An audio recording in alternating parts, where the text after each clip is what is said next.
Start करते हैं। आज बेसिकली हमारा थर्ड लेक्चर है डाटा स्ट्रक्चर का।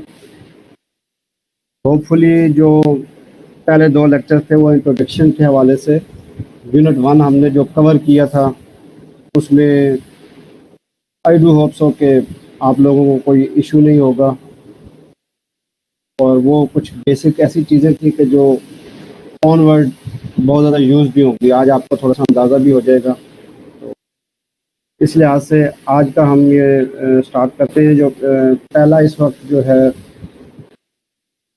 मैंने जैसे बताया था, हमारी कोर्स आउटलाइन के पॉइंट ऑफ व्यू से जो यूनिट 1 से लेकर यूनिट 9 तक जो हमने कवर करने हैं,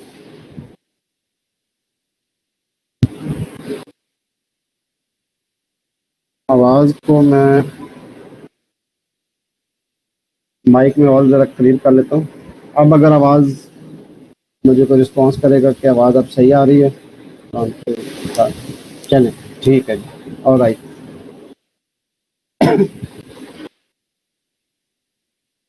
कोर्स आउटलाइन की हमने जो बात की थी स्टार्टिंग में कि हमारे ये यूनिट 1 से लेकर 9 तक जो ट्रेडिशन रही है वो ये यूनिट हमने 9 कवर करने होते हैं। यूनिट 1 हमारा कंप्लीट हो चुका हुआ है। आज यूनिट 2 है जो हम स्टार्ट करने जा रहे हैं, अरेज के बारे में, ठीक है। और इसको भी मैं कोशिश करूँगा कि हम 2 लेक्चर में इसको कंप्लीट करने की कोशिश करें, लेकिन अगर थोड़ा सा आगे चला गया तो कोई नहीं। मेरे पॉइंट ऑफ व्यू मेरा यही होगा कि आप अरे और लिंक लिस्ट के हवाले से आपके कॉन्सेप्ट्स बिल्कुल क्लियर होने चाहिए, सही, क्योंकि बाकी डेटा स्ट्रक्चर जो है वो इन्हीं के ऊपर बेस करते हुए वो इम्प्लीमेंटेशन है उसकी। तो ये अरे जो है वो इसका कंसेप्ट आप लोग कोशिश कीजिएगा कि सही तरीके से क्लियर करें। अगर कोई डाउट हो तो वो ज़रूर पूछें आपके यहाँ से, ठीक है। आज हमारा यूनिट 2 स्टार्ट हो रहा है जी, अरेज के बारे में। सबसे पहले तो अगर आपको याद हो, मैंने बताया था कि हम जो डाटा स्ट्रक्चर हम पढ़ रहे हैं, डाटा स्ट्रक्चर की जो डेफिनेशन है, मैंने यही कहा था कि मैं एक्सपेक्ट करूंगा कि मैं तमाम स्टूडेंट्स को एटलीस्ट डाटा स्ट्रक्चर की डेफिनेशन याद रहनी चाहिए। A particular way of storing and organising data is called data structure. एक पर्टिकुलर वे होता है आप डाटा को स्टोर करने का, ऑर्गेनाइज करने का, वो डाटा स्ट्रक्चर कहलाता है। और जो बेसिक डाटा स्ट्रक्चर की टाइप्स अवेलेबल है, मैंने बताया था कि वो 6 हैं। तो हमने arrays, link list, stack, Q, trees और ग्राफ्स हैं। तो इसकी ये 6 आपको पता होना चाहिए। और फिर मैंने ये बताया था कि एट मोस्ट इसके ऊपर 6 ऑपरेशन हो सकती हैं। तो ये सारे टॉपिक्स हम कवर करने जा रहे होते हैं। डाटा स्ट्रक्चर की दूसरी जो क्लासिफिकेशन थी, हमने कहा था लीनियर डाटा स्ट्रक्चर और नॉन लीनियर डाटा स्ट्रक्चर। जो शुरू के 4 डाटा स्ट्रक्चर की टाइप्स हैं, अरेज, लिंक लिस्ट, स्टैक और क्यूज, ये लीनियर डाटा स्ट्रक्चर में आती हैं, जबकि ट्रीज और ग्राफ जो हैं वो नॉन लीनियर डाटा स्ट्रक्चर में ये काउंट होते हैं उसके अंदर। तो फर्स्ट जो है वो अरे का हम जो स्टार्ट कर रहे हैं, ज़ाहिर है ये लीनियर टाइप, नॉन लीनियर में लीनियर में आ जाता है। और वेरी फर्स्ट टाइप है जो बेसिक डाटा स्ट्रक्चर की टाइप्स हम जो स्टडी करने जा रहे हैं। तो सबसे पहले तो क्वेश्चन हमारे माइंड में आ जाता है, व्हाट इज एन अरे? अरे है क्या, क्या कहता है अरे? बेसिकली क्या कहता है, अरे जो होती है वो एक होमोजीनियस डाटा टाइप्स की कलेक्शन के लिए यूज होती है। यानी एन अरे is a collection of homogeneous data elements describe by a single name. आपने देखोगे हमने जो शुरू में हमने देखा क्या, डाटा टाइप में जो प्रिमिटिव डाटा टाइप्स होते हैं, जो बेसिक डाटा टाइप भी जिनको कहा जाता है, इंट हो गया, फ्लोट हो गया या कैरेक्टर के हो गया। अब इंट ए अगर आप जब करते हैं, मैं सी लैंग्वेज के लिहाज से एग्जांपल कोट करूंगा तो आप अपने माइंड में रखिएगा, जो भी एग्जांपल होगी वो सी के कॉन्टेक्स्ट में उसको ध्यान में रखिएगा। इंट ए जब आप करते हैं तो आप क्या कर देते हैं कि एक इंटीजर टाइप का वेरिएबल एक डिक्लेयर कर रहे होते हैं ए। अब आप जब इंट ए उसमें वैल्यू डालेंगे, सपोज ए इक्वल टू 10 कहा, तो एक वक्त में वो ए में जो वैल्यू रखी गई है वो 10 है। अब अगर आपने एक और वैल्यू रखनी है तो उसमें आपके पास 2 चॉइसेस होती हैं। या तो आप ये है कि वो उसको ओवरराइड कर दें पुरानी वैल्यू को, यानी अगर इंट ए में ही रखना है तो वो 10 को ओवरराइड करके कोई और वैल्यू, या फिर आप इंट बी डिक्लेयर करें या इंट ए 1 कर दें। फिर इस लिहाज से यानी ये आपका जो एक वेरिएबल है वो सिर्फ एक वैल्यू को स्टोर करने के लिए। अब अगर आपके पास एक जैसी वैल्यूज़ है, होमोजीनियस डाटा एलिमेंट जो होते हैं वो सेम टाइप की होती है, यानी अगर इंटीजर हैं तो सारे के सारे इंटीजर्स होने चाहिए, वो होमोजीनियस है। अगर कुछ इंटीजर हैं और कुछ कैरेक्टर्स हैं तो वो हेट्रोजीनियस कहलाएंगे, होमोजीनियस नहीं होंगे, एक जैसा डाटा नहीं होगा, वो मुख्तलिफ डाटा होगा। अरे में आप हमेशा याद रखें कि जब भी अरे जो बनाई जाती है वो होमोजीनियस डाटा टाइप्स के हवाले से वो डिक्लेयर की जाती है। और इसका जो बेनिफिट जो होता है वो ये होता है कि अगर आपके पास सपोज एक जैसा डाटा जो है वो बहुत ज़्यादा है, हंड्रेड्स में है, टेंस में, हंड्रेड थाउजेंड में है, सपोज आपने जो है वो कुछ अमाउंट ऐड करनी है, अब आपने 100 स्टूडेंट्स के लिए वो ऐड करनी है या 40 स्टूडेंट्स के लिए करनी है, तो अगर तो आप हर एक के लिए एक वेरिएबल डिक्लेयर करते जाएंगे तो वो तो बहुत टाइम कंज्यूमिंग भी होगा ट्रांसलेट करने के लिए। तो उसके लिए जो है वो अरे का कंसेप्ट दिया गया है। ये सबसे ज़्यादा यूज़ होने वाला डाटा स्ट्रक्चर की टाइप में से ये most commonly use data structure की टाइप है जिसको यूज़ किया जाता है उसके अंदर। फिर उसके बाद आता है कि अरे की कुछ टाइप्स हैं, वो लीनियर अरे जो सबसे बेसिक है, या वन डायमेंशन अरे कहा जाता है उसको। फिर टू डायमेंशन अरे भी आ जाती है। फिर उसके बाद जो है वो मल्टी डायमेंशनल अरे, यानी एक से ज़्यादा उसके।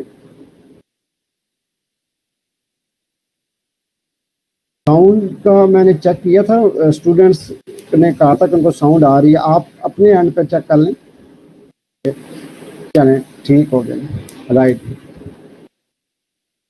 तो मल्टी डायमेंशन टाइप्स जो हैं वो डिफरेंट टाइप्स भी आ जाती हैं। आज जो हम जो कर रहे हैं वो आज के जो एग्जांपल में है, मैं कोशिश ये करूँगा कि हम वन डायमेंशन सिंगल जो डायमेंशन की है या लीनियर अरे है उसके बारे में डिस्कस करेंगे, और उसके बाद फिर टू डायमेंशन या उस लिहाज से भी ये होगा उसका। तो ये अरे होती है। फिर क्वेश्चन ये आ जाता है कि अरे की ज़रूरत क्यों पड़ती है। तो जैसे मैं बता रहा था जी कि आपके पास ज़्यादा तादाद में वैल्यूज हैं, आइटम्स हैं, तो वो उसके लिए हर एक वेरिएबल आप क्रिएट करते हैं, उसके बजाय ये गुड चॉइस ये है कि आप सिर्फ एक वेरिएबल हो लेकिन वो कंजेक्टिव मेमोरी में ऐसे तरीके से वो स्टोर कर लिया जाए तो वो आपको बार बार वेरिएबल डिक्लेयर करना नहीं पड़ता। ये बहुत प्लस पॉइंट है, बहुत बड़ा बेनिफिट है इसका एक उसका। तो ये पूरा एक स्ट्रक्चर बन जाता है जिसमें एक जैसे डाटा आइटम्स को रखने के लिए आपको यानी structure of related data items आपके पास एक बन जाता है उसका। और दूसरा ये होता है कि इसका ये प्लस पॉइंट भी है और उसके डिसएडवांटेज भी है कि आप जैसा हम बता था कि स्टैटिक और डायनामिक अरेज की होती है बात। प्रोग्रामिंग में ज़्यादा डिटेल में जाऊंगा लेकिन थोड़ा सा उसके ज़्यादा उसको बताए बगैर आपको समझाना थोड़ा मुश्किल हो जाएगा। स्टैटिक अरे भी होती है, डायनामिक भी होती है। स्टैटिक की हम ये बात अभी यहाँ पे सारी यही कर रहे हैं। स्टैटिक एंटिटी में ये होता है कि आप साइज एक डिक्लेयर कर देते हैं, सपोज इसमें मैंने 100 वैल्यूज रखनी है, 10 वैल्यूज रखनी है, 5 वैल्यूज रखनी है, तो वो इतनी मेमोरी एलोकेट कर देता है वो।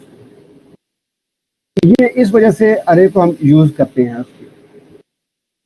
अरे का फिर कैसे बनाई जाती है, क्या काम हो जाता है उसका, तो उसमें अगर आप देखें अरे जो एक तो यह है कि ये conjunctive group of memory location आ जाती है। अगर आप वेरिएबल डिक्लेयर करते हैं तो आपको कोई पता नहीं है कि मेमोरी में एक वेरिएबल कहाँ पे डिक्लेयर हुआ, दूसरा कहाँ पे, तीसरा कहाँ पे है। लेकिन जब भी आप अरे की बात करते हैं तो अरे में वो आपको कंजेक्टिव मेमोरी एक जगह पे लोकेट कर देता है।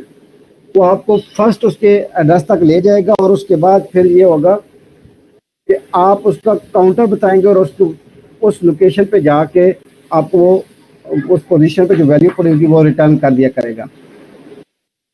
यानी आपने बेसिकली क्या बताना होता है, अरे नेम है और पोजीशन नंबर। हमारा जो फॉर्मेट आ जाता है उसमें होता है कि अरे नेम आप देते हैं और पोजीशन नंबर ब्रेसेस के अंदर ये आ जाता है उसके। फर्स्ट जो आपको जब भी आपको एलिमेंट जो बताया जाता है पोजीशन वो 0 बताई जाती है। एन एलिमेंट्स का मतलब ये होता है कि हम अब नंबर ऑफ एलिमेंट्स आपने कोई बता दिए हैं उसके, आपके जितने एलिमेंट्स होंगे आपकी अरे जो होगी वो उससे कम तक रहेगी, यानी इसका स्टार्टिंग जो होता है वो 0 से स्टार्ट करेगा। सी लैंग्वेज का एक आपने पढ़ी हुई होगी उसकी, कि फर्स्ट आपका एलिमेंट होगा वो, अगर सपोज एक अरे का मैं नाम देता हूँ सी का, और उसकी जो पहली वैल्यू है वो सी नॉट पे या सी 0 पर पड़ी हुई होगी उसकी, वो उसी लिहाज से 0 से, अगर वो 10 एलिमेंट्स हैं तो वो 0 से 9 तक जाएंगे उसके। अब 0 1 2, यानी अगर n एलिमेंट्स है तो n-1 तक वो सारी वैल्यूज रखी जाएंगी उसकी। और अगर आप कहीं पे कोई भी एलोकेशन करने जा रहे हैं तो वो डिफरेंट तरीके से करेंगे, लेकिन कंसेप्ट आपका यही रहेगा उसका। उसमें अब क्या हुआ कि जैसे सपोज ये अगर मेरे पास 12 एलिमेंट्स हैं, तो अरे का नाम मैंने अगर सी रखा है तो वो 12 एंट्रीज जो है, एन अगर 12 है, नंबर ऑफ वैल्यूज 12 हैं, तो वो सी 0 से लेकर सी 11 तक वो कंसेक्टिव मेमोरी के अंदर वो स्पेस क्रिएट कर देगा और वो वैल्यू स्टोर होती जाएंगी। अब वो जब मैं C1 करूंगा तो C1 के ऊपर जो वैल्यू पड़ी होगी मुझे वो रिजल्ट रिटर्न करेगा। सिमिलरली C9 के ऊपर जो वैल्यू पड़ी हुई है C10 पे, ये इस लिहाज से आ जाएगा। तो ये मुझे डिक्लेरेशन एक दफ़ा ही करनी पड़ेगी उसकी। तो अगर डिक्लेरेशन के हवाले से अगर आप बात करते हैं तो आपको जो स्पेसिफिकेशन आ जाता है वो ये आ जाता है कि हम उसका नाम बताते होते हैं, उसकी टाइप बताते हैं और उसके नंबर ऑफ एलिमेंट्स बताते होते हैं। सपोज ये अगर आप देखें तो इस अरे का जो नाम है वो अरे दिया गया है। ये मैं एक एग्जांपल यहाँ पे बता रहा हूँ, उसका नेम अरे है इसका, और उसकी जो टाइप है वो टाइप इंटीजर हमने दे दी हुई है, और नंबर ऑफ एलिमेंट्स यानी उसका साइज जो है वो 10 आ रहा है उसका। ये डिक्लेरेशन आ गई है, इंट अरे और 10, यानी ये एक अरे है जिसका नाम भी अरे रखा गया हमने, उसकी टाइप इंटीजर है और उसमें 10 वैल्यूज आ सकती हैं। अभी 10 वैल्यूज जब हमने यहाँ पे रखी हैं तो ये बता रहा है उसके 10 वैल्यूज कौन कौन सी आ रही हैं, 35 33 42, ये सारी उसकी। तो अभी एलिमेंट जो जितने भी आए हैं इसमें जो साइज है वो तो ये इतना आ रहा है, लेकिन ये 0 से 9 तक जा रहा है उसका।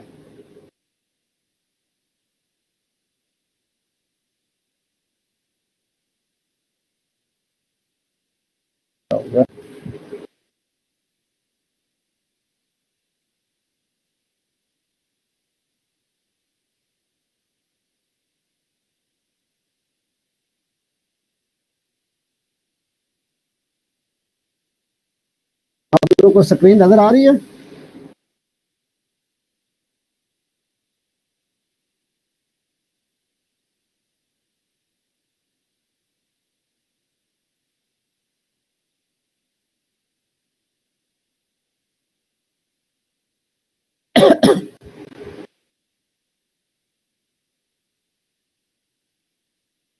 ऑलराइट जी, ये अब इंडेक्सिंग ये 0 से स्टार्ट होगी और अगर साइज 10 है तो ये 9 तक जाएगा ये उसकी, और ये हर एक एलिमेंट्स की वो चीज़ आ जाएगी।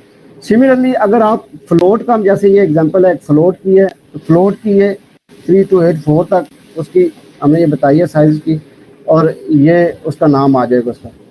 तो ये डिक्लेरेशन जो होती है वो अरे की इस तरीके से की जाती है उसकी। ये अभी तक मैं आपको जैसे बता रहा हूँ कि हम लीनियर अरे या वन डायमेंशन अरे की मैं एग्जांपल आपको बता रहा हूँ यहाँ पे, ये कैसे उसकी डिक्लेरेशन की जाती है, क्या जाती है उसकी। ये प्रोग्रामिंग की इम्प्लीमेंटेशन पॉइंट ऑफ व्यू से ये चीज़ बात कर रहा हूँ मैं उसकी। ऑलराइट जी, अब जैसे इनिशियलाइजेशन की बात करते हैं तो जैसे इंट n5 कहता हूँ, तो इसका मतलब यह है कि इंटीजर टाइप की एक अरे है जिसका नाम n है और उसमें 5 एलिमेंट्स हैं। 5 एलिमेंट्स में से 1 2 3 4 5 आ गए हैं, लेकिन अब इसमें इसका जो 1 का एड्रेस है वो n0 है, ये n1 है, ये n2 है, ये n3 और ये n4 पर आएगा। तो अगर आप इनिशियलाइज नहीं करते उसकी, इसमें बाज़ औक़ात ये होता है कि अगर आप उसके साइज़ नहीं बताते, जैसे अगर आप करते हैं वो उसका क्या है, वो इनिशियलाइजेशन उसकी खुद से कर लेता है उसकी, या अगर वैल्यूज़ नहीं देते आप उसकी तो वो स्टार्टिंग पे वो 0 वैल्यू, या जैसे इसमें आप देखिए सेट एन 5 है, बाकी की आपने इनिशियलाइजेशन नहीं की, तो आपने जो एक वैल्यू दी है वो तमाम को ये कर देगा। ये प्रोग्रामिंग की वो थोड़ी सी कंसेप्ट, या प्रैक्टिकल देखेंगे तो ये सारी चीज़ें आपको वहाँ पे कंसेप्ट क्लियर हो जाएंगे। ये बताने का मकसद सिर्फ था कि अरे के बारे में आपकी फेमिलियरिटी होनी चाहिए कंप्लीट, उस लिहाज से कि अरे कैसे बनती है, क्या होती है, कैसे कंसेप्ट है उसका। बेसिक ऑब्जेक्टिव अरे का ये है कि होमोजीनियस डाटा टाइप्स के लिए कंसेक्टिव मेमोरी लोकेशन के ऊपर डाटा स्टोर हो जाता है, एक ही जैसी मेमोरी के ऊपर।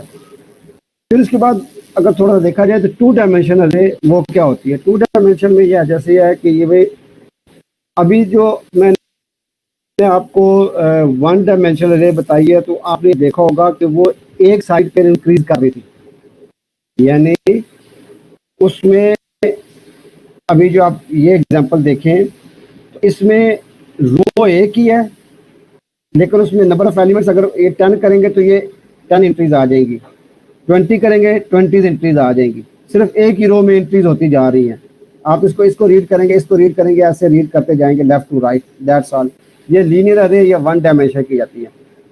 टू डायमेंशन में ये मैट्रिक्स की तरह आ जाती है, वो रो के हिसाब से भी जाएगा और कॉलम के साथ, यानी फर्स्ट रो का ये वैल्यू है, फिर सेकंड रो की पहली वैल्यू, दूसरी तीसरी, फिर थर्ड रो की, ऐसे ये चलेगा उसकी। तो ये टू डायमेंशनल अरे भी, यानी अगर आपके पास बहुत ज़्यादा डाटा अगर हो,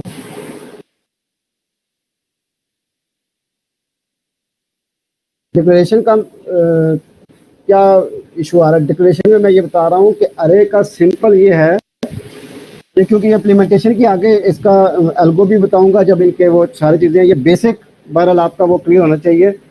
मैं क्लियर कर देता हूँ दोबारा इस चीज़ को। ये यहाँ पे अगर आप देखें डिक्लेरेशन का, ये एक एग्जांपल मैंने यहाँ पे कोट की हुई कि आप जब भी अरे को डिक्लेयर करेंगे तो उसमें तीन चीज़ें आपके माइंड में हमेशा रहनी चाहिए। ये आपने प्रोग्रामिंग भी शायद चीज़ें देखी होगी। आप अरे का एक नाम उसका बताएंगे, उसकी टाइप बताएंगे और उसके नंबर ऑफ एलिमेंट्स या साइज की बात करेंगे। स्टार्टिंग में आप जो होती है वो टाइप बताते हैं उसकी, जैसे ये इंट है, यहाँ पे ये फ्लोट है, राइट। ये यानी ये जो अरे बनाने जा रहे हैं हम वो इंटीजर टाइप की है। फिर उसके बाद नाम आ जाता है, उस अरे का नाम क्या, जैसे यहाँ पे मैंने देखे तो उसका नाम अरे है, यहाँ पे ये सी है, हाई, ये बी है, ये एक्स है, वो आप नाम देते हैं। फिर उसके बाद उसका साइज दिया जाता है। साइज यह है कि उसके अंदर नंबर ऑफ एलिमेंट्स कितने होंगे, यानी यहाँ पे अगर 10 की बात करें तो इसके अंदर 10 एलिमेंट्स आ सकते हैं, लेकिन उनकी एड्रेसिंग जो होगी वो ये होगी, वो जो पहली वैल्यू होगी उसका एड्रेस होगा 0 से, और लास्ट जो होगी वो 9 होगी। ये आप उसके डिक्लेरेशन का, ये आई थिंक डिक्लेरेशन का कंसेप्ट आपका या पॉइंट वो क्लियर हो जाना चाहिए उसके, राइट जी। हम टू डायमेंशन की तरफ आ रहे हैं। टू डायमेंशन में ये आ जाता है कि अब जैसे देखें कि इसके पास ये 6 एलिमेंट्स हैं। एक तो ये था कि ये इंट 6 करता, तो वो इंट 0 1 6 वैल्यूज आ गई। इन्होंने इसके बजाय ये क्या किया, 3 रोज और 2 कॉलम्स में बना दिया उसका, यानी ये 0 रो, फर्स्ट रो, सेकंड रो। अब ये फर्स्ट 0 कॉलम, फर्स्ट कॉलम, ठीक है। ये यहाँ पे वन होना चाहिए। ये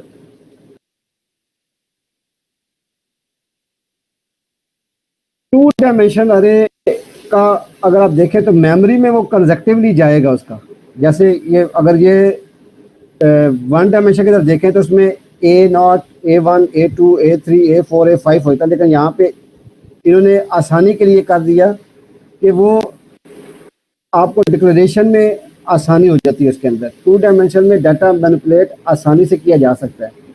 ये ऐसा ही है कि अगर आप जो है वो आपके पास 100 स्टूडेंट्स हैं, तो 100 स्टूडेंट्स को अगर आप एक रो में बिठाएं तो वो तो बहुत लंबी लाइन चली जाएगी, आप उसको एक कमरे में बिठाना आपके लिए मुश्किल हो जाएगा। तो फिर आप क्या करते हैं, आप हो सकता है जी कि आपने 20 स्टूडेंट्स की 5 रोज बना लें, 50 आ गए, या आप 10 स्टूडेंट्स की जो है वो 10 रोज बना दें 100 आर्टिस्ट की, तो वो उतनी जगह पे वो मैनेज हो जाता। फिर अब आप जब इसको देख रहे होंगे तो आप कहेंगे कि फर्स्ट रो में फर्स्ट कॉलम में ये फलां बच्चा बैठ जाए, सेकंड रो के फर्स्ट कॉलम में ये बैठ जाए, तो ये आसानी हो जाती है उसके अंदर, उसको मैनेज करना आसान हो जाता है उसके अंदर। तो ये 2 डायमेंशन के भी, इसको भी हम देखेंगे। आज हमारा जो जितना डिस्कस है वो जो है वो नॉर्मली मैं ये करूँगा वो लीनियर अरे या सिंगल डायमेंशन का करेंगे। ये इनिशियलाइजेशन जैसे देखें कि ये इसकी 3 और 2 का जैसे है 1,4 की 2,5 3,6 ये इनिशियलाइजेशन भी की जा सकती है स्टैटिक उस लिहाज से। 2 डायमेंशन अरे डिटेल में मैं इंशाल्लाह इसके ऊपर आज हम लीनियर का है, उसके बाद फिर हम इसके ऊपर भी बात करेंगे उसकी। मैं आपको प्रैक्टिकली भी इसका कुछ ना कुछ दिखाऊंगा। जैसे मैंने प्रॉमिस किया था कि हम एल्गो के साथ आपको मैं कोशिश करूंगा कि कोई एक आध छोटा सी का प्रोग्राम भी दिया जाए ताकि आप लोग उसको खुद से इम्प्लीमेंट कर लें, उसको चला के देख लें कि आया वो कैसे काम करता है उसके अंदर। और राइट जी, आज हम लोग अरे का जिस तरीके से मैंने बताया कि डाटा स्ट्रक्चर की फर्स्ट टाइप अरे जो है उसको डिस्कस कर रहे हैं। तो शुरू को जो पहला लेक्चर था मैंने बताया था कि हमने 6 डाटा टाइप की बेसिक टाइप्स है, 6 अरे, link list, tag, Q, tree और ग्राफ, ये सारे पढ़ने हैं उसके। और हर एक डाटा स्ट्रक्चर की टाइप के ऊपर जो कॉमन ऑपरेशन है एट मोस्ट वो 6 हैं। ट्रावर्सल है, सर्चिंग है, इंसर्चिंग है, डिलीशन है, सॉर्टिंग है और मर्जिंग है।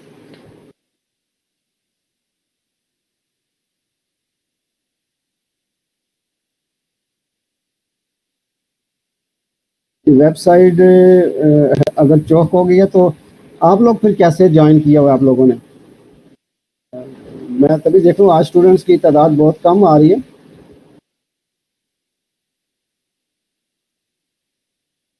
लेकिन चलें अब जो नहीं आ पा रहे उनकी लक है। नहीं हो रिकॉर्डिंग मौजूद होगी, वो यहाँ से देख भी लें उसको। तो नेक्स्ट लेक्चर में कुछ आंसर सेशन, क्वेश्चन आंसर का सेशन रख लेंगे।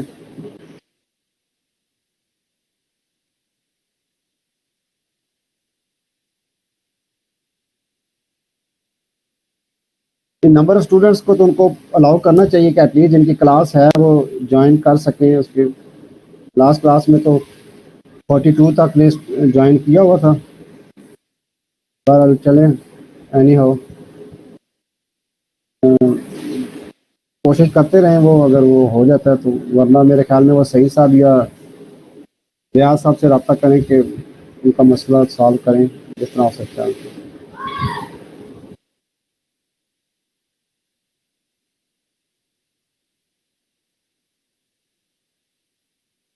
अटेंडेंस के लिए तो ज़ाहिर है मैंने बताया था कि मैं तकरीबन 6 बजे तक मैं अटेंडेंस लगाता होता हूँ। तो ज़ाहिर है वो मैं अटेंडेंस आपके लिए जो जितने भी यूज़र उस वक्त लॉग इन हुए भी होते हैं वो जो है वो पॉपुलेट होके आ जाते हैं। वो फाइल हम सेव कर लेते हैं, वो फाइल आगे मैं भेजवा देता होता हूँ। अब उसमें आप अपना ये इशू है जो उनसे डिस्कस कर लीजिएगा कि ये प्रॉब्लम आ रही थी। आई डू होप सो कि उनको कंसिडर करना चाहिए। चलिए जी ठीक है। कॉमन ऑपरेशन मैंने बताया था जी कि जिस तरह के हैं एटमोस्ट 6 ऑपरेशंस हैं, traversal, searching, insertion, deletion, sorting और मर्जिंग। मेरे ख्याल में 1-2 लेक्चर तक आपको ये सारे याद हो जाएंगे। 6 हमने पढ़ने हैं डाटा स्ट्रक्चर की टाइप, और हर एक में 6 ऑपरेशन करने हैं उसके। और डाटा स्ट्रक्चर वो है, इसकी डेफिनेशन भी हर एक स्टूडेंट को आनी चाहिए। A particular way of storing and organising data is called data structure. इस तरह हम डाटा स्ट्रक्चर में फर्स्ट टाइप अरे को देख रहे हैं।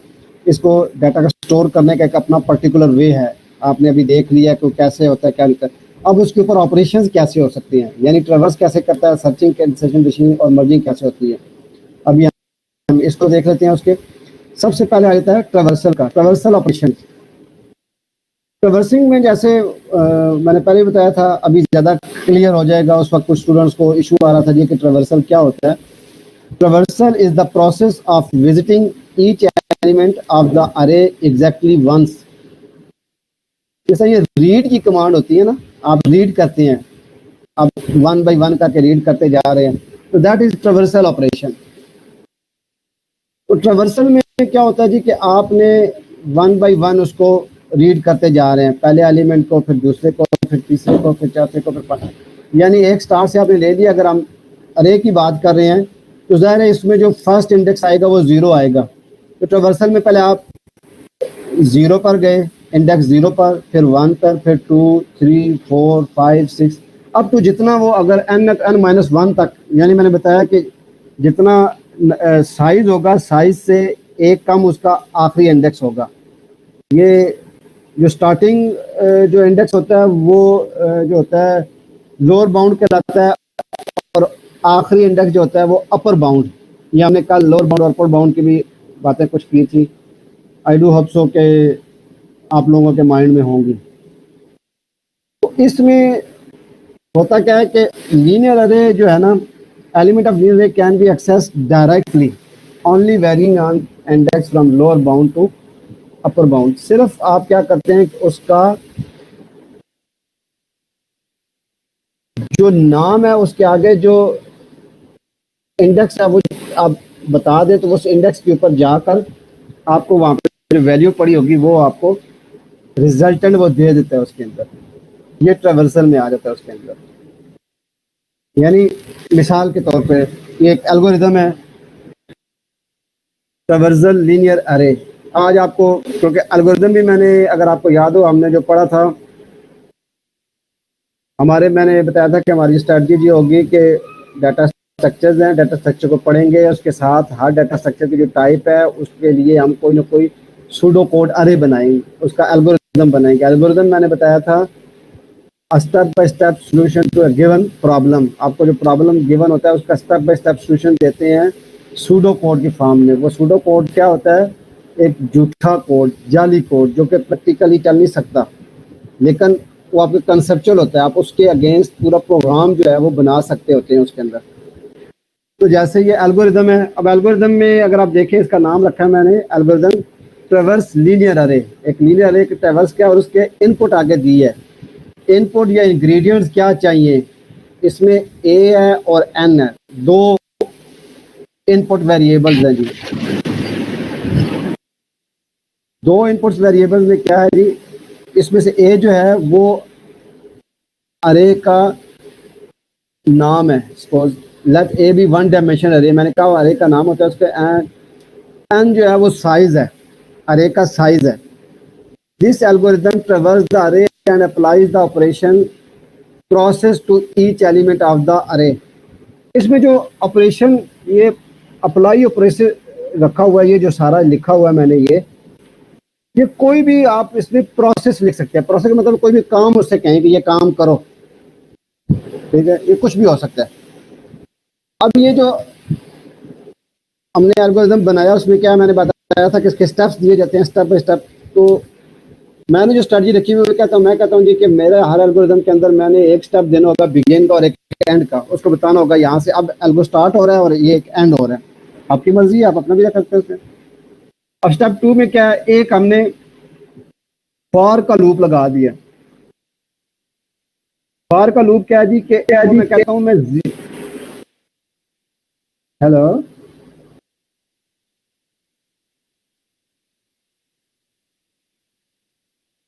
अगर किसी का कोई क्वेश्चन है तो वो टाइप कर दिया करे, मैं देख के तो फिर मैं उसकी जो है वो आंसर कोशिश करूंगा करने की। अगर आप बोलेंगे दरमियान में तो वो एक तो डिस्टॉर्शन भी हो जाएगी, सारे डिस्टर्ब भी हो जाते हैं और एक टेम्पो भी टूट जाता होता है उसके अंदर।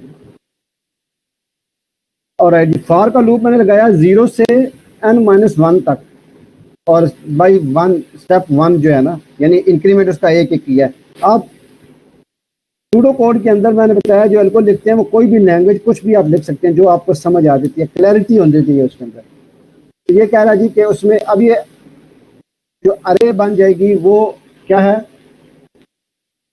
वो ए ऑफ आई आपने बना दी है, तो वो क्या ए ऑफ 0 होगा, A of 1, A of 2, A up to 9 तक। और उसके अंदर ज़ाहिर है ये हम ट्रैवर्स कर रहे हैं। ट्रैवर्स करने का मतलब ये है कि हम रीड कर रहे हैं। इसका मतलब ये है कि ऑलरेडी वहां पे कोई वैल्यूज पड़ी हुई हैं।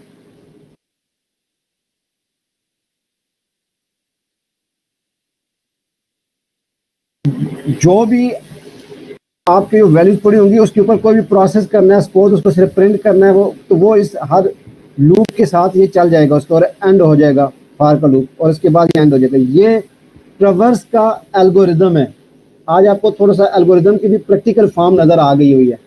जो कल के लेक्चर में हम थोड़ा सा कंफ्यूजन अगर किसी की थी तो आई थिंक कि आज वो भी दूर हो जानी चाहिए कि एल्गोरिदम कैसे इसका है और वो किसी पर्पज़ के लिए होता है और क्या करता है उसके अंदर। तो ये एक एल्गो बना दिया हमने उसको, ट्रैवर्स का एल्गोरिदम है। ट्रैवर्सल यानी वो रीड कर रहा है उसके अंदर।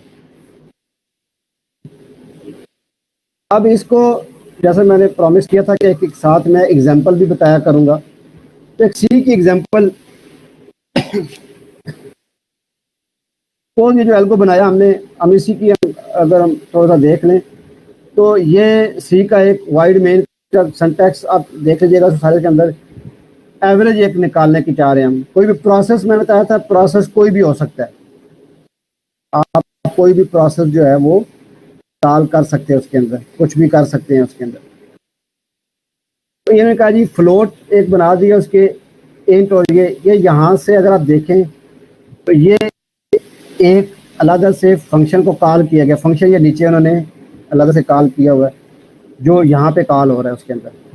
और उस फंक्शन में अब ये क्या आ रहा है जनाब उसके कि वो जो वैल्यूज हैं इन टोटल आई है गया, ये फ्लोट को एवरेज और फार का लूप लगा के तमाम ए की जितनी भी वैल्यूज हैं उनको प्लस करता जा रहा है। ये एक अरे की नम की जो है इसमें उसने 1 2 3 4 5 6 वैल्यूज दी हुई है। ये 6 वैल्यूज दी हुई हैं, ठीक है जी। और ये एवरेज कंप्यूट कर रहा है यहाँ पे आके उसके। यहाँ से कंप्यूट होने के बाद ये एवरेज फ्लोट टाइप में ये इसके पास रिजल्ट आ जाएगा और ये प्रिंट कर देगा उसके अंदर। उसका आंसर ये आना चाहिए। इस एग्जाम्पल को जब आप इम्प्लीमेंट करेंगे तो ये इसका आंसर ये आ जाएगा। ये पूरा एक प्रोग्राम है जो ट्रैवर्स कर रहा है, रीड कर रहा है। रीड करने के बाद मैंने बताया कि उसने एक एक को रीड किया फॉर जीरो से, तो उसने एक को किया और उसको एक टोटल का वेरिएबल बनाया, उसके अंदर डालता गया। यानी पहले ये वाली वैल्यू फिर उसके अगली वाली वैल्यू जो है उसी में ऐड कर दी है। यानी total equal to total plus A of I करता गया उसके। और उसके बाद ये वैल्यू उसने एवरेज क्या होता है आपको पता है कि किसी भी जितनी भी नंबर ऑफ वैल्यूज के डिवाइड पर उतने नंबर से डिवाइड कर दिया जाए तो उसकी एवरेज वैल्यू होती है। वो ऐसे ही निकाल के प्रोसेस करके आपको दे दिया हुआ है। ये ट्रैवर्स की एक एग्जांपल है उसके अंदर आ गई। अब अगर आपको याद हो जो इंट्रोडक्शन के अंदर था हमारे, उसमें जो काम थे नंबर 1 ये था कि डाटा स्ट्रक्चर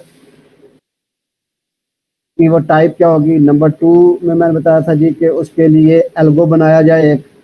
और नंबर 3 में फिर ये था कि उसकी टाइम कम्प्लेक्सिटी भी देखी जाए क्या आती है। आई थिंक आप लोगों को याद होगा जो एल्गोरिदम के अंदर हमने देखा था कि डाटा स्ट्रक्चर्स, फिर उसके एल्गोज बनाए। एल्गोज की फिर एफिशिएंसी के लिए मैंने बताया था कि टाइम कम्प्लेक्सिटी और स्पेस कम्प्लेक्सिटी निकाली जाती है कि वो एल्गो कितनी स्पेस ले रहा है प्रोग्रामिंग में और वो कितना जो है टाइम लेगा प्रोसेस करने में। फिर प्रोसेस के लिए असिम्प्टोटिक नोटेशंस की हमने बात की थी, बिग ओ, बिग ओमेगा और बिग थीटा की बात की थी। तो अब ये अगर आप देखें तो एल्गो मैंने ये बना लिया उसका, ठीक हो गया जी। और एल्गो के साथ ये आ जाता है कि एक प्रोग्राम भी बना लिया। एल्गो की बेस के ऊपर उसका हम एनालिसिस करते हैं। एल्गो इसको ले लें या इसको ले लें कि टाइम कम्प्लेक्सिटी क्या बनेगी उसकी। अब अगर इस हवाले से देखा जाए तो मैंने कहा था कि आप हर एक जितनी वो लाइंस है उसको 1 यूनिट ऑफ टाइम काउंट करना शुरू कर दें। वो अगर मैं इसको देखूं, ये एक पहली लाइन है तो ये 1 यूनिट ऑफ टाइम ले रही है, ये भी 1 यूनिट ऑफ टाइम ले रही है, थर्ड रो भी 1 यूनिट ऑफ टाइम ले रही है। ये यहाँ पे आके इसने ये फंक्शन कॉल कर लिया। तो अब इस फंक्शन को जब कॉल किया उसने तो इसमें ये 1 unit of time, 1 unit time लिया, इसने भी 1 लिया। अब ये जब फार का लूप आ गया तो ये 0 से लेकर लेस देन 9,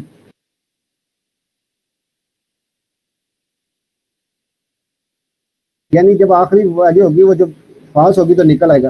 तो ये एन टाइम पे ये वाला लूप चलेगा और उसके अंदर वैल्यूज जो होगी वो भी जितनी लूप जितना चलेगा, हर लूप की हर वैल्यूज के लिए वो उतने टाइम पे ये वाली वैल्यूज उसके साथ चलती रहेंगी उसकी।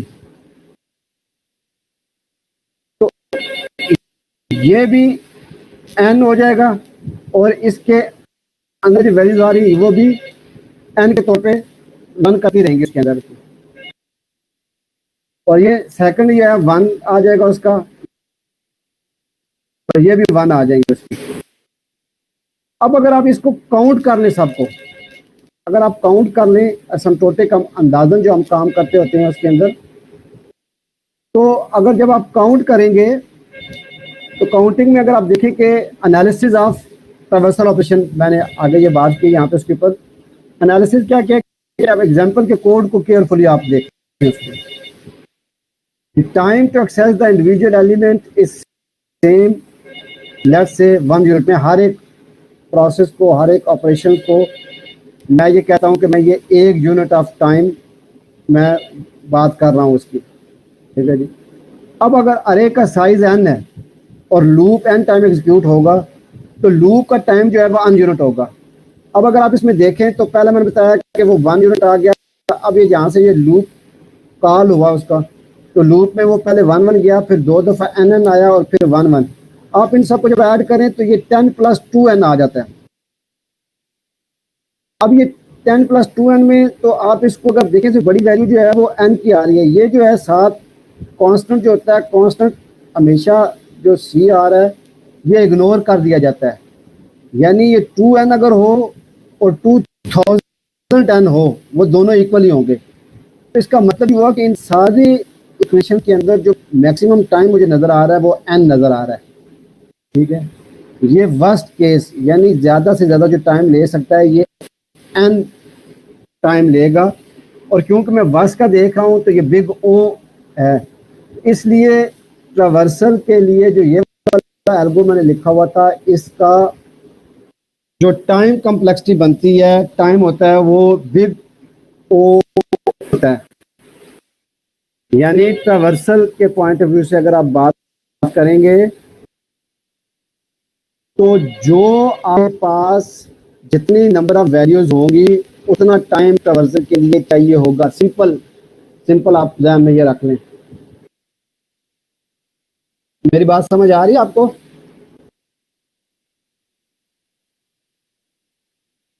Hello, alright. तो ये एनालिसिस आपने साथ साथ करना होता है, ये एल्गो जो है ये कितना टाइम ले रहा है। तो ट्रावर्सल जिसमें भी होगा वो जितनी वैल्यूज होंगी, अगर आपने हर वैल्यू को एक टाइम चाहिए तो वो तमाम वैल्यू को रीड करने के लिए उतना टाइम चाहिए होगा। यानी n वैल्यूज है तो n टाइम तक आप उसको रीड करेंगे, अगर 1 यूनिट टाइम अगर एक हो। इसलिए अरे अगर n साइज की है तो वो उसका वर्स्ट केस जो होगा वो बिग O n होगा उसका। ये जो असिम्प्टोटिक नोटेशन पड़ी थी वहाँ पे आई थिंक अब क्लियर हो गया होगा। और उसमें एक जगह के ऊपर C ऑफ G n लिखा हुआ था। उस वक्त पूछ रहे थे जी कि ये C क्या है, तो ये कांस्टेंट होता है, कांस्टेंट इग्नोरेबल होता है।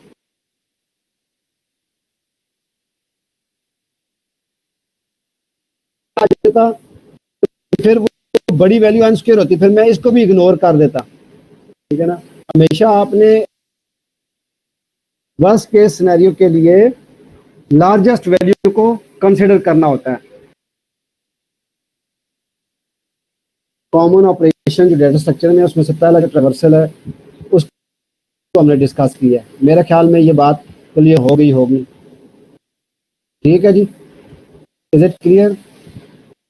नेक्स्ट उसमें आ जाता है सर्च ऑपरेशन। मैंने बताया था कि वो एट मोस्ट 6 ऑपरेशन होते हैं।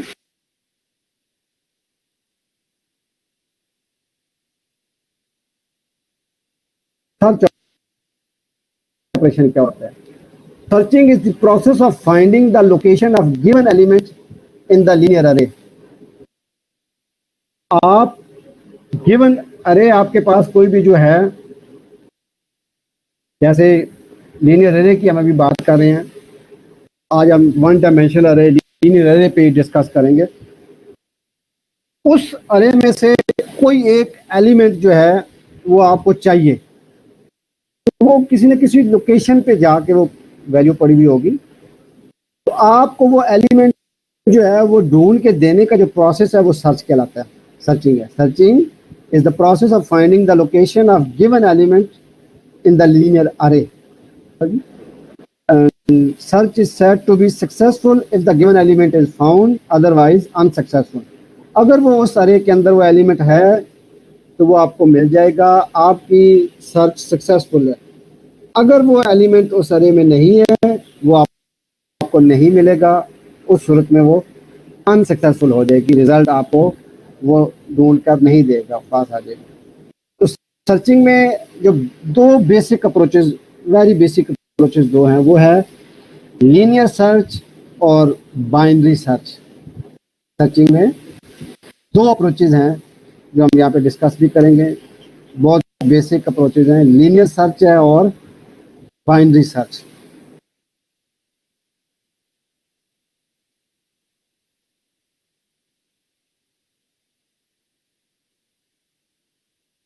लीनियर सर्च और बाइनरी सर्च में क्या है, थोड़ा सा पहले मैं इसको डिफरेंस करूँ, फिर हम इसमें बाद में आके जाके देखेंगे। आप एक वैल्यू है अरे के अंदर, कोई आपने जैसे बताया अभी तक हमें इंटीजर टाइप की अरे को देख रहे हैं, तो लीनियर सर्च भी वो क्या करता है कि वो आपको एक वैल्यू दी जाती है, वो हर एलिमेंट से एक स्टार्ट कर लेता है उससे, और वो वैल्यू उसके साथ कंपेयर करता जाता है, हर उस एड्रेस के ऊपर जो वैल्यू पड़ी हुई है उसके साथ कंपेयर करता है।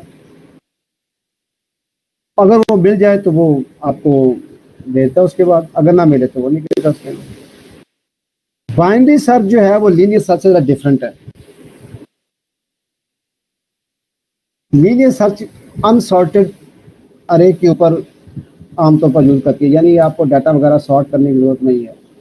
बाइनरी सर्च का प्री रिक्विजिट ये है कि उससे पहले अरे को सॉर्ट किया हुआ हो, यानी बिफोर अप्लाइंग दिस ऑपरेशन आपने पहले सॉर्टिंग का ऑपरेशन उसके ऊपर किया हुआ हो, तब बाइनरी सर्च आप उसको अप्लाई कर सकते हैं उसके अंदर। और बाइनरी सर्च में वो क्या करता है कि वो अगर आपके पास n एलिमेंट है तो वो उन सारों को सॉर्ट करके उस एलिमेंट को दो पार्ट्स में डिवाइड कर देगा, और फिर वो चेक करेगा जो आप जिसको सर्च कर रहे हैं वो वैल्यू कौन सी वाली साइड में है, जिस साइड में वो वैल्यू होगी वो वाली साइड कंसिडर करेगा, दूसरी डिस्कार्ड कर देगा, फिर उस वैल्यू को दोबारा डिवाइड करेगा एंड सो ऑन। वो जल्दी स्टेप्स में हो जाता है। ये थोड़ा सा इनका वो है, ये मैं आगे इनकी डिटेल में हम बात करेंगे, लेकिन ये दो बेसिक है, लीनियर सर्च और बाइनरी सर्च। तो पहले हम देख लेते हैं जी लीनियर सर्च। लीनियर सर्च में ये जैसे देखें, ये नीचे एक दिया गया हुआ है, आपके पास है ये 10, 14, 19, 26, 27, 31, 33, 35, 42, 44। अब लीनियर सर्च ये है, ये बिल्कुल एक सिंपल सर्च एल्गोरिदम है, इसके अंदर कोई रॉकेट साइंस नहीं होती। आपके पास जैसा डाटा दिया होता है आप उसके साथ वो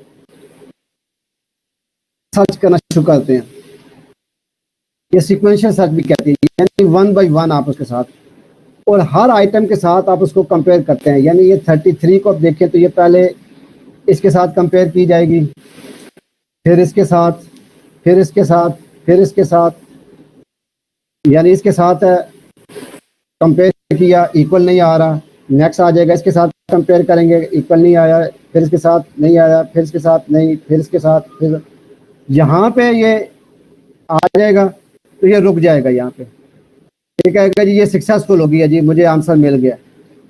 अब इसमें देखिए वैल्यू ज़्यादा छोटी बड़ी कोई उसका वो नहीं उसका आ रहा। Every item is checked and if a match is found then the particular item is returned, otherwise research continue till the end of the data. otherwise आखिर तक जाएगा और वो क्या देगा कि मेरे पास ये चीज नहीं है। लीनियर सर्च आप एक साइड से शुरू हो जाते हैं और आप बस वो ढूंढते जा रहे हैं। लीनियर सर्च रिपीट करने का क्या, मेरे ख्याल में अब वो कॉन्सेप्ट क्लियर हो गया होगा। आप इसको यूँ समझ लें कि आप में से बहुत सारे लोग, कभी आपने देखा होगा शॉप्स होती हैं, धागा कभी लेने गए हो आप, ये सिलाई करने के लिए, कपड़ा सिलाई करने के लिए दर्जी को धागा चाहिए होता है, रील जिसे आप कहते हैं। अब अगर आप शॉप्स पे जाएं तो उन्होंने दो तरह की शॉप्स होती हैं, जो जिन्होंने तो जो वेल मैनेज बड़ी शॉप है ना, उन्होंने कैटलॉग रखी, उसमें से वो कंपेयर करता है कि अच्छा ये फलां है, तो वो नंबर देखकर अपनी अलमारी में उसने ऑलरेडी शॉर्ट करके रखा होता है सारा वो रील के डब्बे, वो वहां से वो निकाल लेता है। ये आपकी लीनियर सर्च नहीं आती। लेकिन एक और होता है, आम जो छोटे जनरल स्टोर्स हैं, दुकानों पर जाएं, वो आप उसको कपड़ा देंगे, वो जितनी रील लगी हुई है ना, वो कपड़ा लेके शुरू हो जाता है, कभी एक के साथ लगा रहा है, कभी दूसरे के साथ, तीसरे के, चौथे, करते करते करते घूमता जाएगा और एंड पे कहेगा जी ये जी निकल आया। हो सकता है अगर आप उसको डाउट करें कि नहीं भाई ये तो मिलता नहीं, अच्छा फिर चला जाएगा। तो ये जो उसने एक साइड से शुरू होकर दूसरा, ये लीनियर सर्च आ जाती है बगैर किसी सीक्वेंस से, ऐसे ही बस चलना उसका। तो लीनियर सर्च के लिए प्री रिक्विजिट कुछ भी नहीं होता, अंडरस्टैंड। ये सबसे सिंपल सर्च एल्गोरिदम है।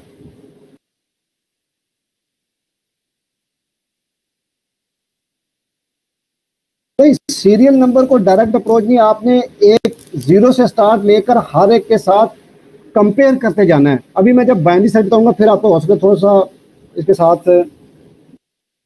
कंपैरिजन करने में आसानी हो जाए। अभी आप सिंपल ये करें कि आपके पास जितनी आपने अरे रखी हुई है उसके काउंटर जीरो से स्टार्ट ले लें और अपना नंबर उसके साथ कंपेयर करते जाएं। जीरो के जैसे मैं बता रहा हूँ, यहाँ पे 33 है, 33 को पहले आपने ये जीरो पे जो वैल्यू पड़ी हुई है 1 2 3 4 5 6 सारों के साथ कंपेयर करते जा रहे हैं, और जहाँ पे वो मिल गया उधर आप रुक जाएंगे। अगर नहीं मिला तो आप कहेंगे जी ये चीज़ हमें नहीं मिली। एग्जैक्टली 1 by 1 कंपेयर होगा जी, बिल्कुल जी। हाँ जी,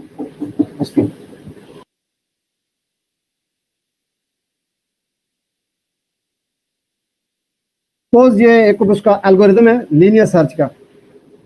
अब इसके लिए जो इंग्रेडिएंट्स है, जो इनपुट्स आपके चाहिए होंगी, आपके पास एक तो अरे होगी, एक आपके पास साइज होगा, फिर आपके पास एक वेरिएबल होगा आइटम। आइटम में आपने वो वैल्यू रखी हुई होगी जो आप सर्च कर, और एक जो है वो लाइन ऑफ कंट्रोल LOC है। एक मिनट जरा होल्ड।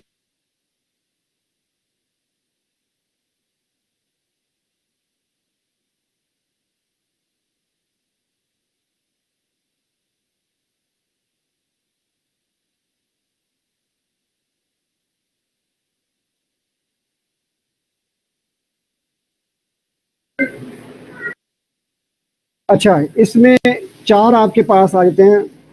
वेरिएबल है, आइटम। आइटम में आपने सपोज जो चीज़ आप सर्च करना चाह रहे हैं, जैसे अभी पिछले एग्जांपल बताया 33 है, तो वो आइटम में 33 आपने रख लिया। अरे का जो नाम है, जो सारी वो वैल्यू रखी हुई है वो ए में रखी हुई है। साइज n है, जो उसका पूरा जितना भी साइज होगा वो उसका आ जाएगा उसके अंदर। और लोकेशन आपको वो रिटर्न करके देगा कि ये किस लोकेशन पे पड़ा हुआ है, क्योंकि आप उसने आपको काउंटर देना होता है आपको अरे में। यानी ए जो है वो लीनियर अरे का नाम आ गया, n साइज आ गया, और ये एल्गोरिथम क्या कर रहा है, this algorithm find the location of the element item. Item के अंदर जो आपने वैल्यू रखी हुई है वो इन लीनियर ए, आप एक लीनियर अरे ए में पता है। If search end success it sets location to the index of the element, otherwise set location to -1 कर देगा। ये जीरो रिटर्न नहीं करेगा, इसलिए कि अरे के अंदर जीरो जो होता है वो इंडेक्स के लिए यूज होता है, इंडेक्सिंग 0 से 1 तक होती है, तो इसलिए ये -1 बताता है कि अनसक्सेसफुल रहा है, फॉल्स का। अब जैसे इसमें अगर आप देखें तो ये पहले ये 0 है, ये 1 2 3, ये 4 वाला है, 5 और ये 6। अब ये काउंटर 6, लोकेशन 6 आएगी इसकी, यानी काउंटर 6 अगर पहले पे आता तो काउंटर 0 आ जाएगा, लेकिन अगर एंड तक रिजल्ट नहीं मिलता तो ये फिर -1 आंसर देगा, ये मेरे पास नहीं है उसका। ठीक है, तो ये एल्गो क्या हुआ, एल्गो हमने लिखा इसका सिंपल ये है कि स्टेप 1 और मैंने बताया था कि मेरा बिगेन और एंड पे हम लोग करते हैं। आई आपने इनिशियलाइज कर दिया 0 से, और इसके बाद फिर मैंने कह दिया जी कि स्टेप 4 से लेकर 7 तक ये रिपीट करते जाना है हर एक आइटम के लिए, यानी वाइल का लूप लगा दिया आई जब तक एन से लेस रहता है। अभी आई की 0 का दी वैल्यू, तो ए ऑफ 0 में वो आइटम कंपेयर किया आपने, यानी पिछले एग्जांपल में देखें ए ऑफ 0 जो है वो 10 है, 33 10 के साथ कंपेयर किया, तो अब उसमें वो कहते हैं अगर तो ये इक्वल आ जाता है उसके साथ, देन गो टू स्टेप 5 के उस आप उसकी आंसर करें, else go to 7।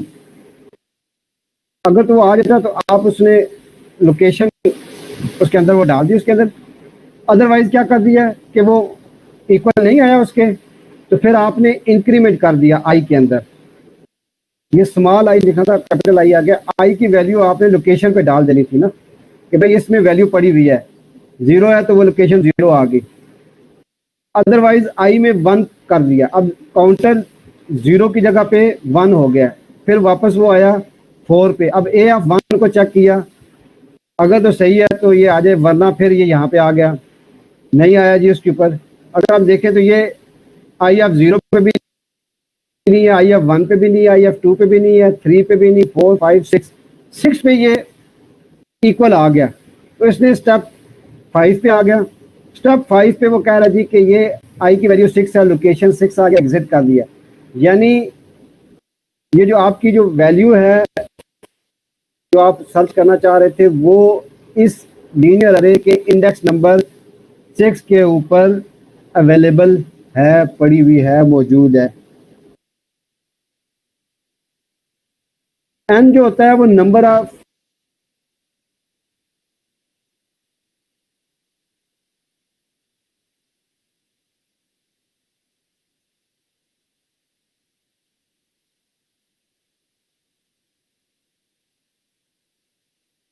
N 10 S में ये 0 to 9 तक जाएगा ये, ठीक है,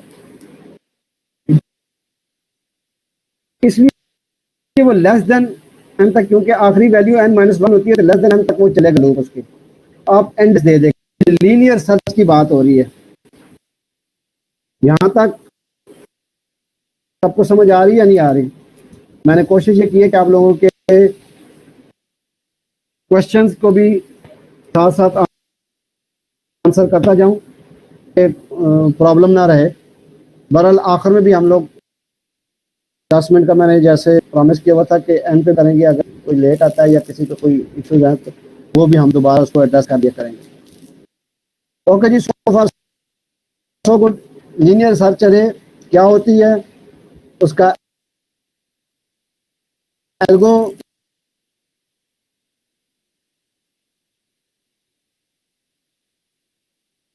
कैसे होता है और इसका प्रोग्राम के तौर पे अगर आप देखें तो सेम वही स्ट्रेटजी रखी है इसकी। मैंने थोड़ा सा इसको मैं जूम करने की कोशिश कर रहा हूँ।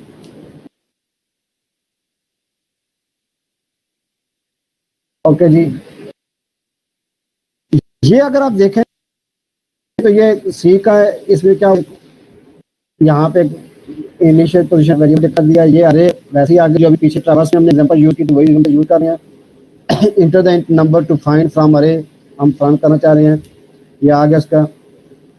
यहाँ पे ये इसने एक फंक्शन कॉल कर लिया है लीनियर सर्च का, ये अलग से नीचे बना हुआ है वाला, इसमें फॉर का लूप लगा हुआ है और वो कंपेयर कर रहा है, और उसमें वो अगर फाइंड हो गया रिटर्न कर देगा, अदरवाइज -1 रिटर्न कर देगा, ये आ जाएगा। यहाँ पे अगर सब वही सेम अगर देखें, ये 1 1 1, यहाँ पे जब ये कॉल किया तो इसके ये 1 1 करते हुए ये लूप जो है वो एंड टाइम आ जाएगा, और उसके अंदर ये भी एंड टाइम, ये 2 एन आ जाएगा उसके। तो इसको अगर आप देखें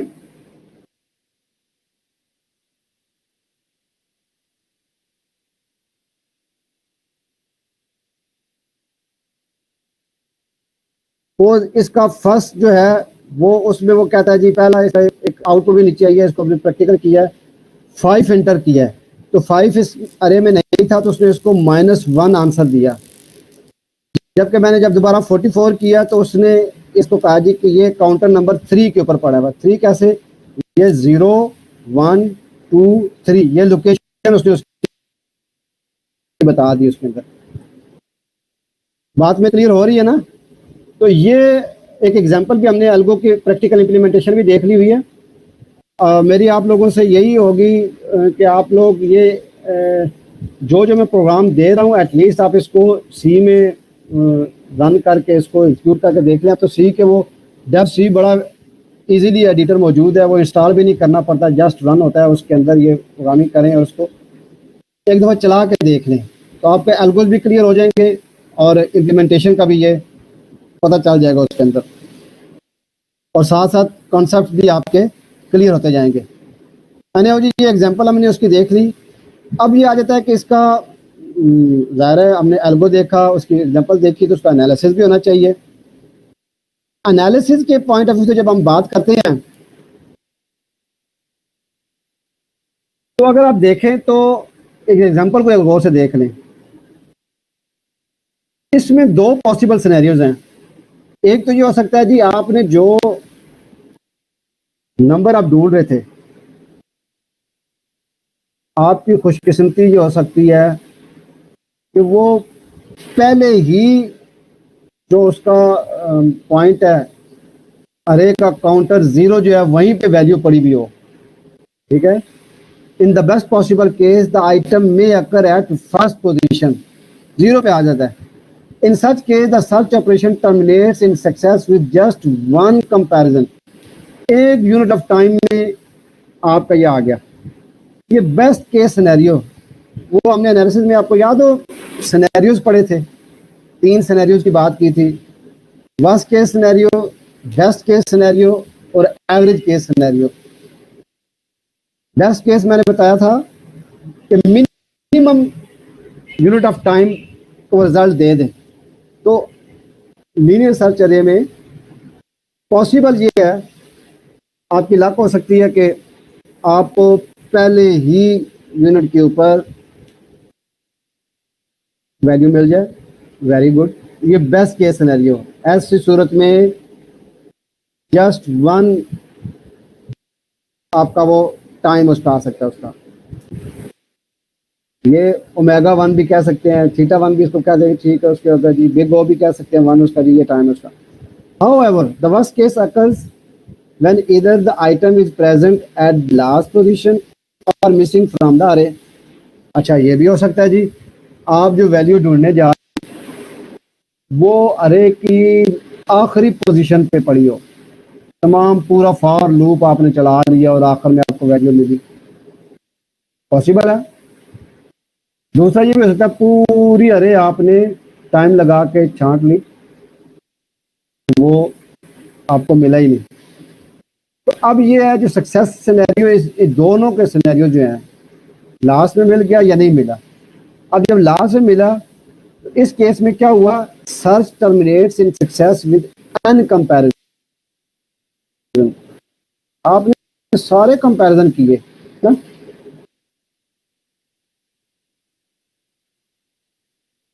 ये जैसे देखें यहाँ पे आपको मिला, वो फर्ज करें तो आप यहाँ से ये करते करते जितनी एन की वैल्यू थी सारों के साथ कंपेयर किया तब जाके मिला। तो आपने तो लूप जितना पॉसिबल लूप की वैल्यूज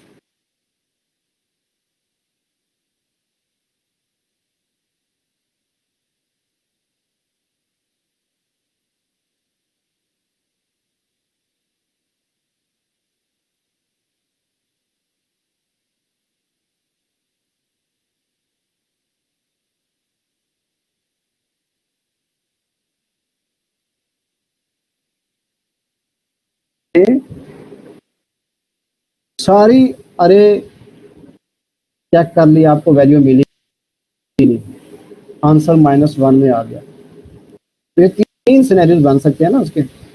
तो फिर उस लिहाज से अब जब इसका एनालिसिस करेंगे तो टाइम कॉम्प्लेक्सिटी क्या बनती है जी, क्वेश्चन यहाँ पे ये आ जाता है, टाइम कॉम्प्लेक्सिटी क्या आ जाती है उसके अंदर।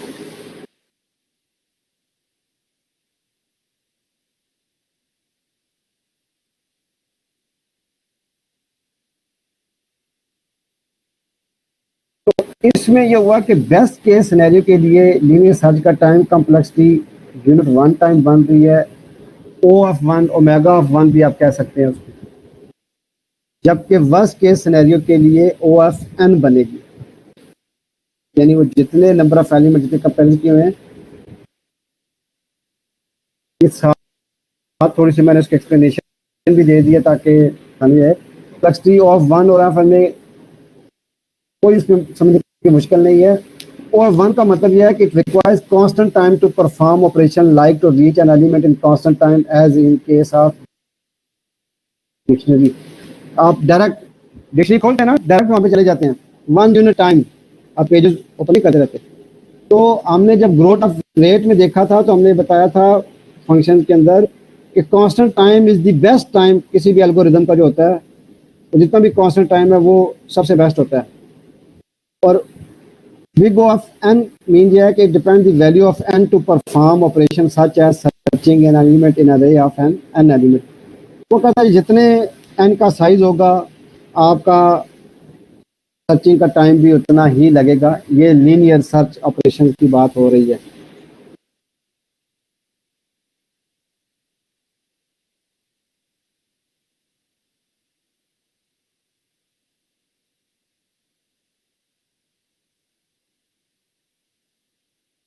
फिर ये ऐसा है कि मेरी ये वीडियो भी अवेलेबल होती है उसके अंदर ना, आप लोग ऐसा कीजिएगा क्योंकि अब ये तकरीबन 1 घंटे से ज़्यादा का लेक्चर हो गया, वो सारा तो रिपीट नहीं हो सकेगा। मैंने ये पता था कि आखिरी 10 मिनट में हम लोग क्वेश्चन आंसर के लिए रखते होते हैं। आप वीडियो देख लीजिएगा। कल जो है हम क्योंकि शुरू को भी 10 मिनट हमने रखे होते हैं स्टूडेंट्स को ज्वाइन करने के लिए और आखिरी 10 मिनट भी होते हैं, तो उसमें फिर हम इसको मजीद फर्दर देख लेंगे कि आपके क्या कौन सी चीज़ समझ आ रही है नहीं आ रही है। बहरहाल मैंने वीडियो के अंदर तो हमने तकरीबन हर चीज़ को डिस्कस किया, साथ साथ स्टूडेंट्स के क्वेश्चन के आंसर्स को भी हम एड्रेस करते रहे हैं। तो इस लिहाज से एंड पे मैं थोड़ा सा इसको गो थ्रू कर लूँगा, कोशिश करूँगा, लेकिन सारा तो ज़्यादा नहीं हो सकेगा। बहरहाल आप वीडियो देख लीजिएगा और मुझे उम्मीद है कि उससे आपको काफ़ी हद तक अंडरस्टैंडिंग डेवलप हो जाएगी आपकी। लेकिन अगर फिर भी कोई मसला हुआ तो कल फिर जो है वो मैं देख लूँगा आपका, है ना। Okay sir. अच्छा जी, आपकी अभी इस वक्त 31 स्टूडेंट्स हैं जी, ठीक है। तो मैं अभी आप लोगों की अटेंडेंस जो है ना वो ये 31 स्टूडेंट्स की अटेंडेंस जो है वो मार्किंग में अभी आ जाएगी उसके अंदर। मैं ये फाइल अभी पॉपुलेट कर रहा हूँ।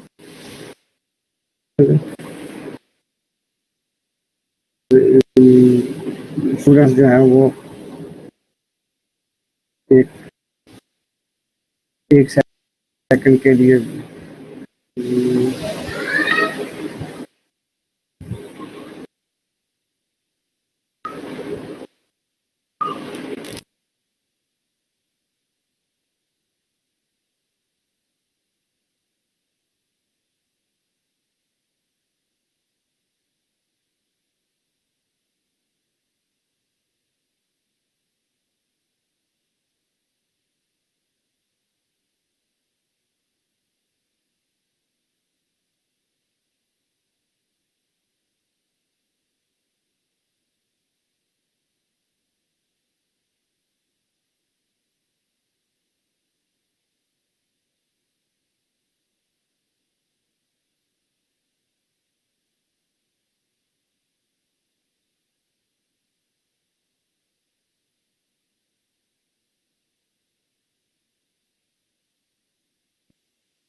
और है जी ये तो 30 हो गए हैं स्टूडेंट्स, मैंने तो वो कैलकुलेट किया और एक अभी निकल गया उससे। चलें, उनकी किस्मत है जी, ठीक हो गया उसके।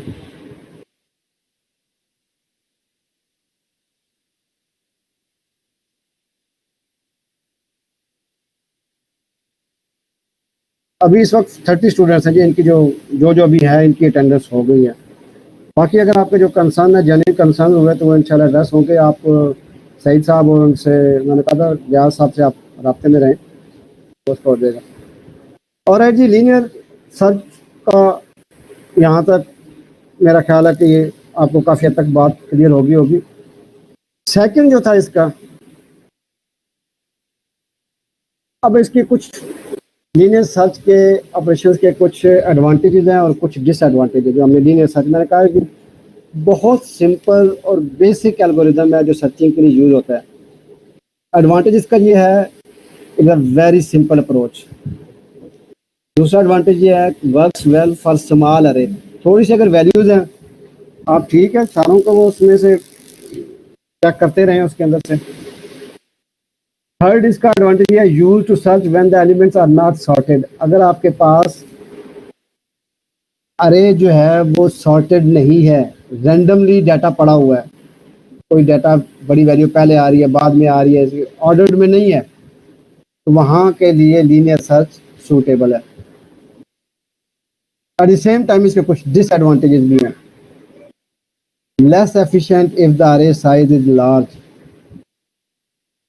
अब आप, क्योंकि इसका टाइम कॉम्प्लेक्सिटी n है, नंबर ऑफ इनपुट के ऊपर डिपेंड करती है। जितना इनपुट का साइज है उतना टाइम लेगा।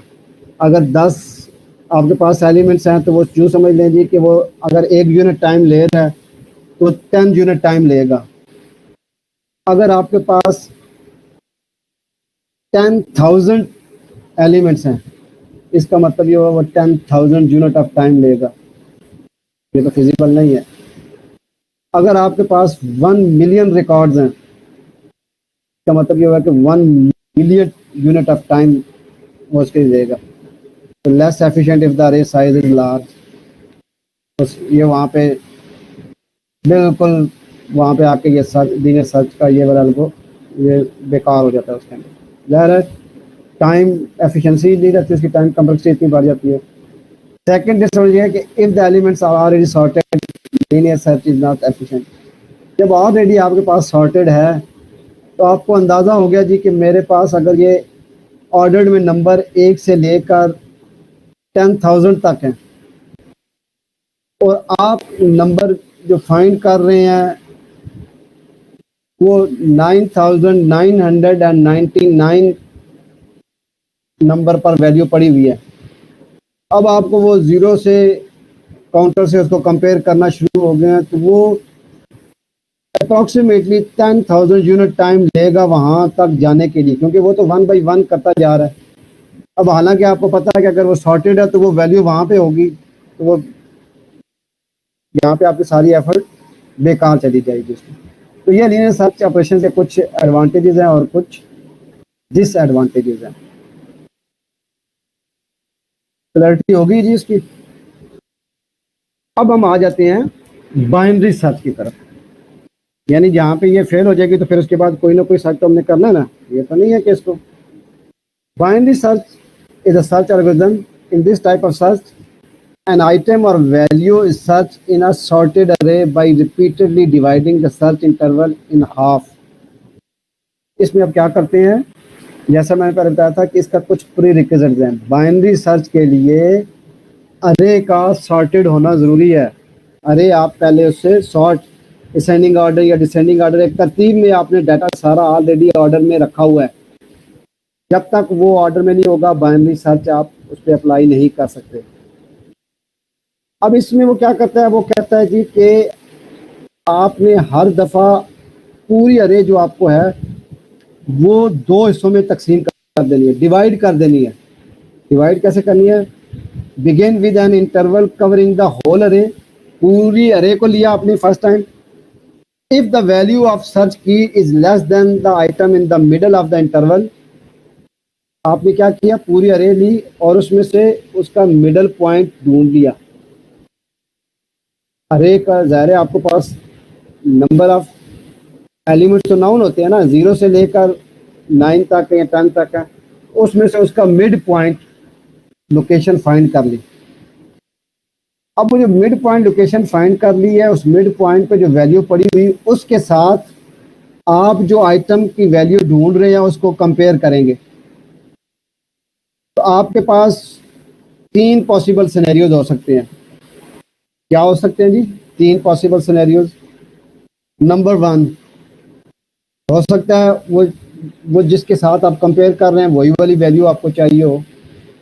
लकी वन, आंसर आप उसको दे देंगे जी ये मुझे मिल गई। बाकी 2 सिनेरियो क्या हो सकती है कि वो जो आप वैल्यू ढूंढ रहे हैं वो या तो उस मिड पॉइंट से ज़्यादा है या कम है।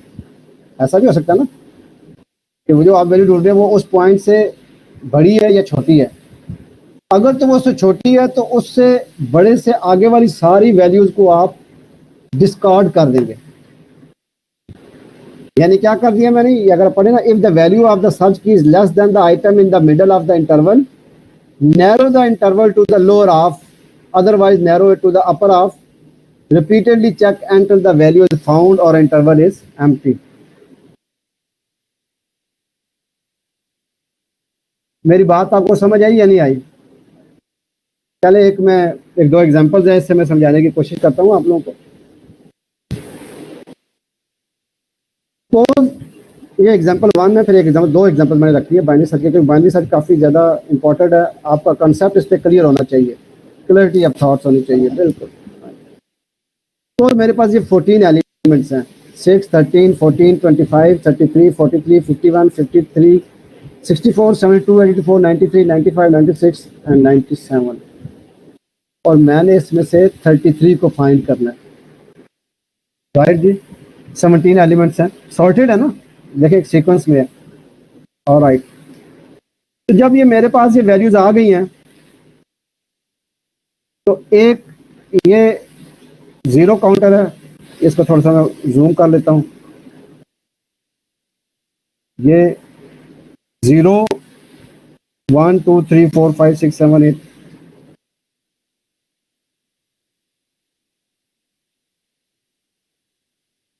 लोअर हायर तक चली गई इसकी।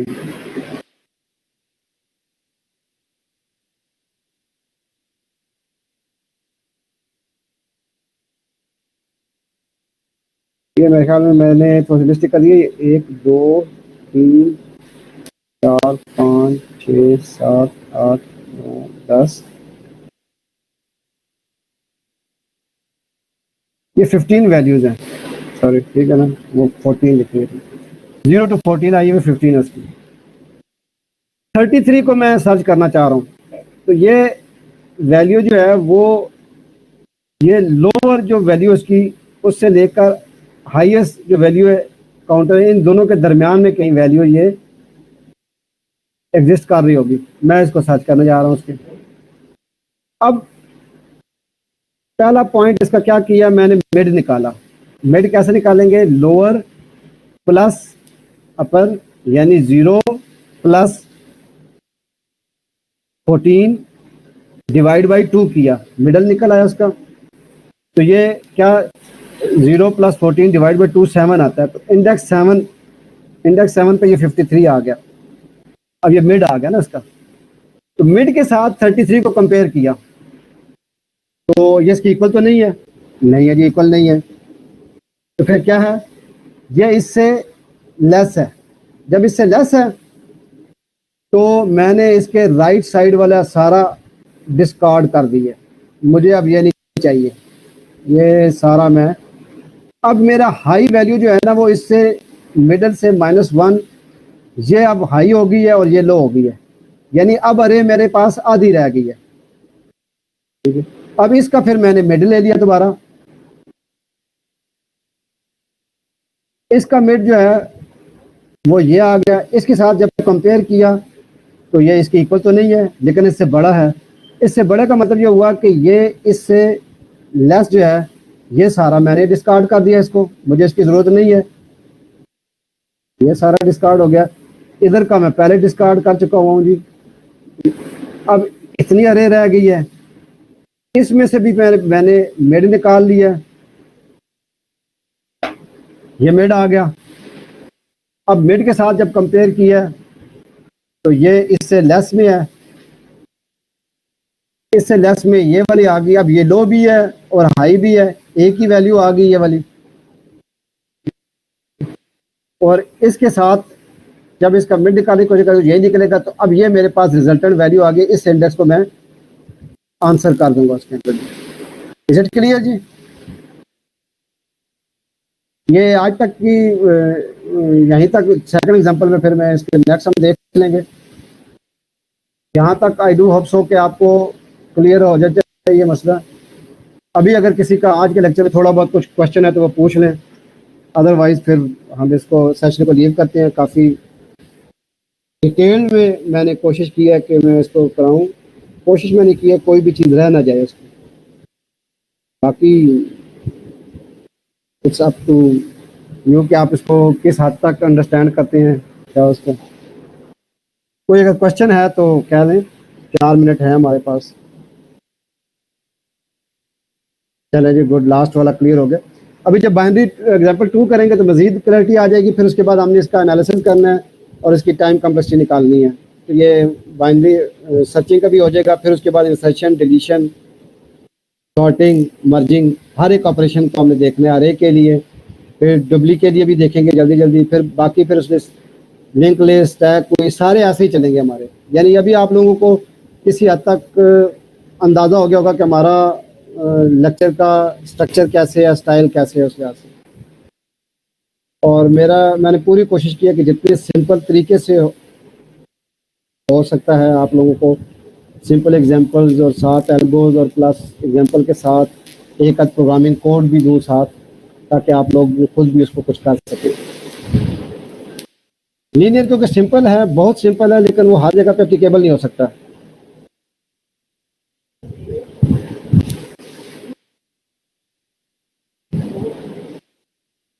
और राइट जी, ठीक है। रिकॉर्डिंग आई डू ऑप्शन कि आपको रिकॉर्डिंग जब देखेंगे इशू नहीं रहना चाहिए।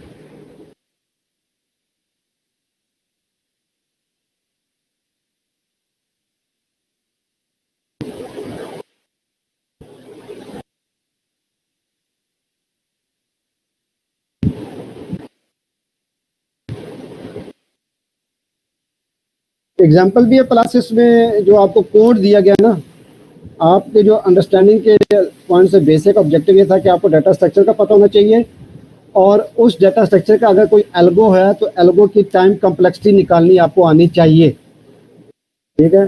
साथ मैंने प्रोग्राम इसलिए दिया है क्योंकि आपका यहाँ पे लैब नहीं है, तो प्रोग्राम के तौर पर आप खुद इसको प्रोग्राम इम्प्लीमेंट कर लें, ताकि एटलीस्ट आपकी वो जो डेफिशिएंसी है प्रोग्रामिंग की वो ख़त्म हो जानी चाहिए।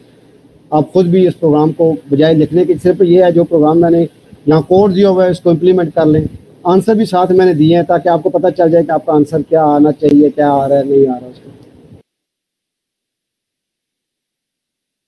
ये ठीक है, जो जाना चाहे चले जाएं उसके। हम 2 मिनट तक मजीद 6:30 2 मिनट हैं, मैंने इसीलिए आखिरी उसका रखा हुआ है। अगर कोई पूछना चाहे तो पूछ सकता है, अगर कोई जाना चाहे तो नो इशू।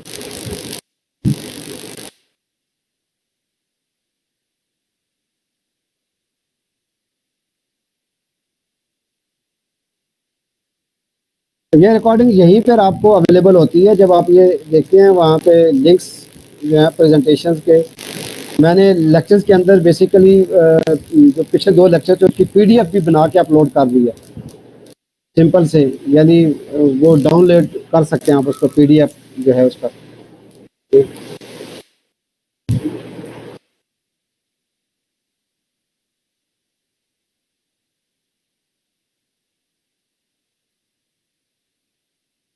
जी हाँ, कोशिश कीजिएगा कि सारे स्टूडेंट्स इम्प्लीमेंटेशन ज़रूर करें इसमें, उसको आपको ज़्यादा क्लैरिटी ऑफ थॉट्स आएंगे उसकी वजह से, अदरवाइज इशू हो जाएगा उसको।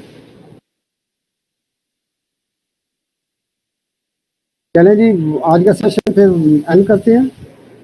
इंशाल्लाह फिर नेक्स्ट वीक में इसी को कंटिन्यू करेंगे, और जिस हद तक हो सका तो इसको कंप्लीट करने की कोशिश करेंगे। ठीक है जी, ओके जी, अल्लाह हाफिज़।